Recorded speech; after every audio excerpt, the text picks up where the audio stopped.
Marvel Comics. Hello everyone, I'm Kevin, otherwise known as Foreman BX257, your friendly neighborhood 1980s G.I. Joe reviewer. And today I'll be taking a look at the old Marvel comic run of G.I. Joe, issues 135 through 145, originally published between April of 1993 and February of 1994, as reprinted by IDW in their classic G.I. Joe trade paperback, Volume 14.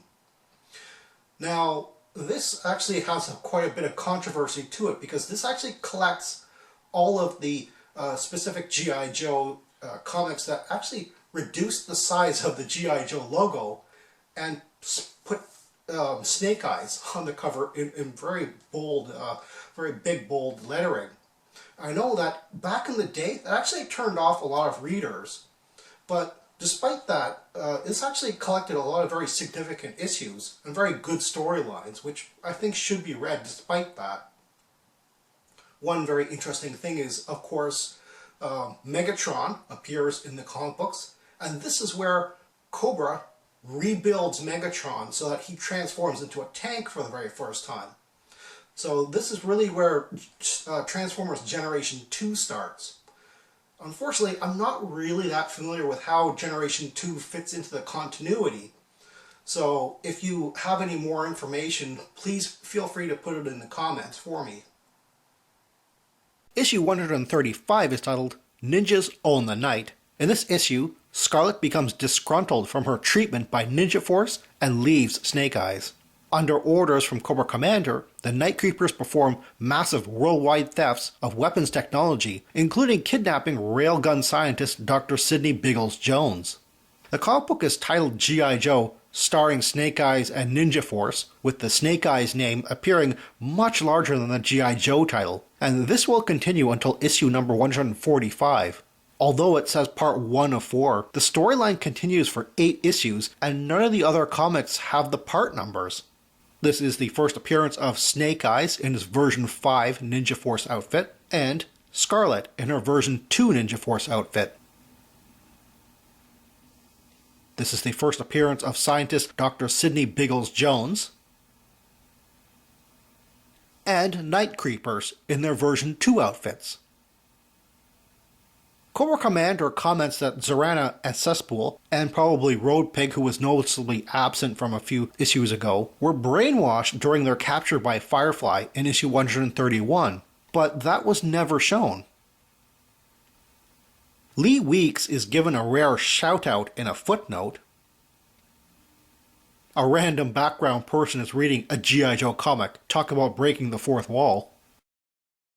Issue 136 is titled Reversals and Betrayals. In this issue, Ninja Force battles the Night Creepers, while Cobra plans to recruit Scarlet. Cobra Commander returns to take over Destro's Silent Castle. This is the first appearance of Cobra Ice Sabers and Snow Serpents in their version 2 uniforms. There is an error here, as TJ Bang, or however the hell you pronounce his name, is shown speaking, although he is supposed to have a vow of silence. Issue 137 is titled The Traitor Strikes.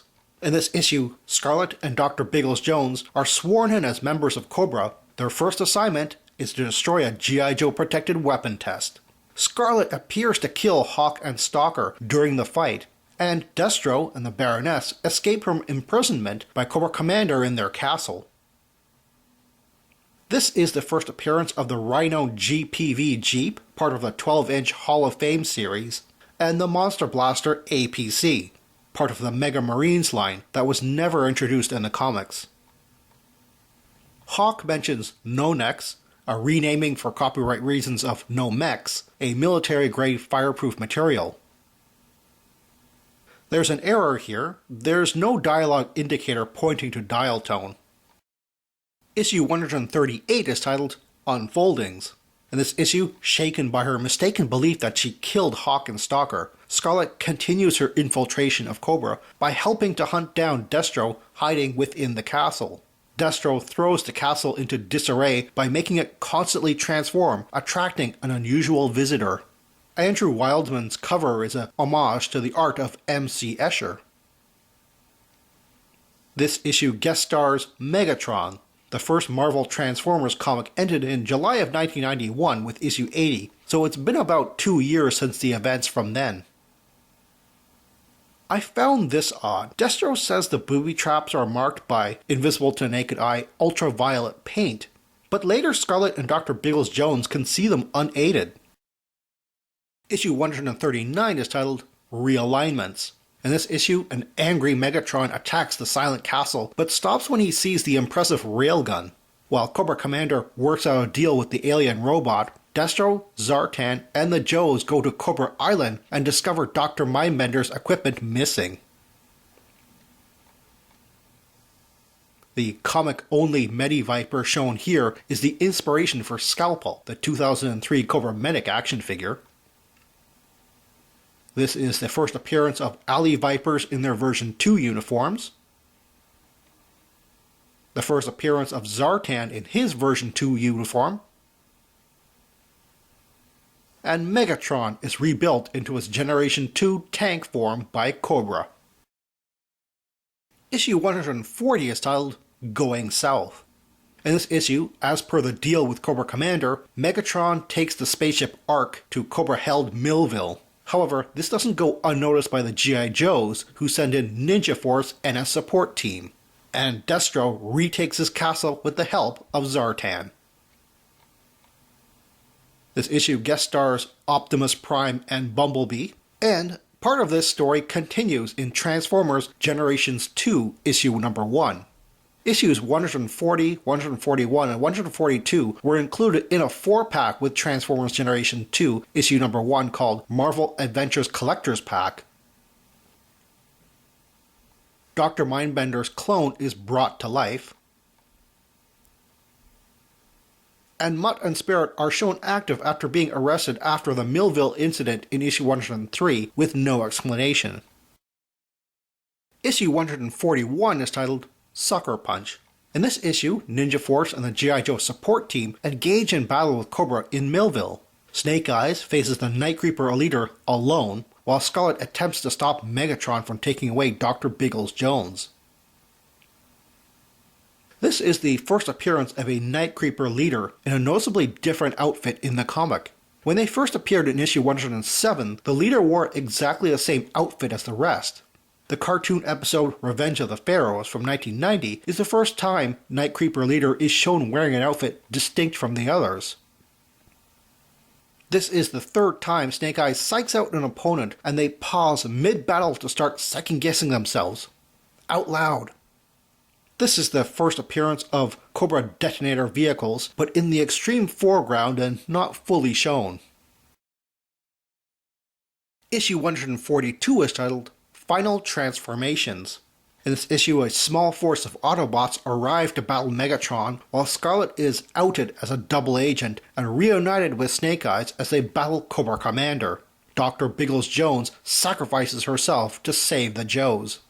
And this story concludes in Transformers Generation 2, issue number 2. And it guest stars Hotspot, Chase, Override, Brawn, Skydive, Steeljaw, and Spike Witwicky. Now, I'm not sure how the continuity works here, or if this is even canon, but Chase, Steeljaw, Override, and possibly Brawn are killed here by Megatron. Cobra detonators are fully shown, and their drivers, Nitro Vipers, are shown in the background. Issue 143 is titled Dark Island. This issue takes place between issues 134 and 135, showing Scarlet training for the infiltration mission into Cobra. During the session, Hawk reminds her of an earlier G.I. Joe mission to investigate a negotiation facility located in a stronghold, with possible ties to Cobra. The story was originally written by Vic Sutherland, with art by Tom Mandrake, back in 1983 as a backup comic if Larry Hama ever fell behind schedule, which he obviously never did. To update the story, writer Eric Fine and artist Jesse Dorosowsko created new beginnings and endings to fit into the current continuity. Breaker, killed in issue 109, is shown here in Scarlet's flashback. and Scarlet trains in an X-Men style danger room with a Jedi training ball-like device, which proceeds to zap her in the butt Luke Skywalker style. Issue 144 is titled Snake Eyes, The Tale Untold. In this issue, while on a helicopter flight, the Joes are reminded of the mission that scarred Snake Eyes' face. The mission was to rescue a federal agent, someone that Snake Eyes personally knew enough to put ahead of his getting medical treatment.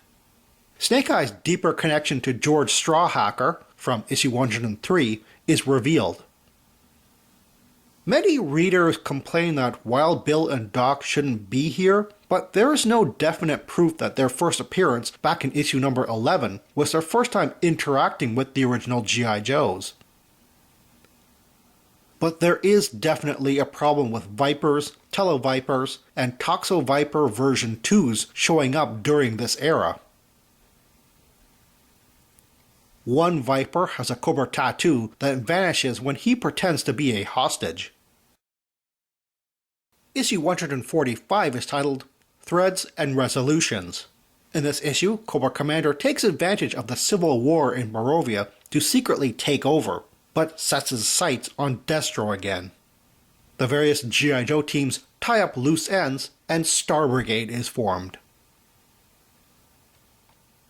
There is a dialogue error here. When Stalker calls out the names of fallen G.I. Joes, he names Dodger, who isn't dead, and Mrs. DJ, who is probably the fallen Battle Force 2000 member meant to be mentioned here. And Sneak Peek isn't mentioned at all, an error which is probably what allowed Larry Hama to bring him back in IDW's G.I. Joe issue 164. This is the first appearance of the Cobra Scorpion Jeep, and the first appearance of Star Brigade members, Roadblock in his version 6 outfit, Sci-Fi in his version 4 outfit, Payload in his version 3 outfit, and Duke in his version 6 outfit, and first appearance of new character, Space Shot. Mutt and Spirit are finally shown acquitted of wrongdoing in the Millville incident from back in issue 103, despite being free with no explanation in the interim. Grunt is shown here as a civilian, but appeared in issue 130 fighting with the Joes in his version 3 outfit, probably in error. And Cobra Commander kills Magda and the White Clown. Well, that's all the time I have right now. Please check out my Facebook page for more information and behind-the-scenes photos for these reviews.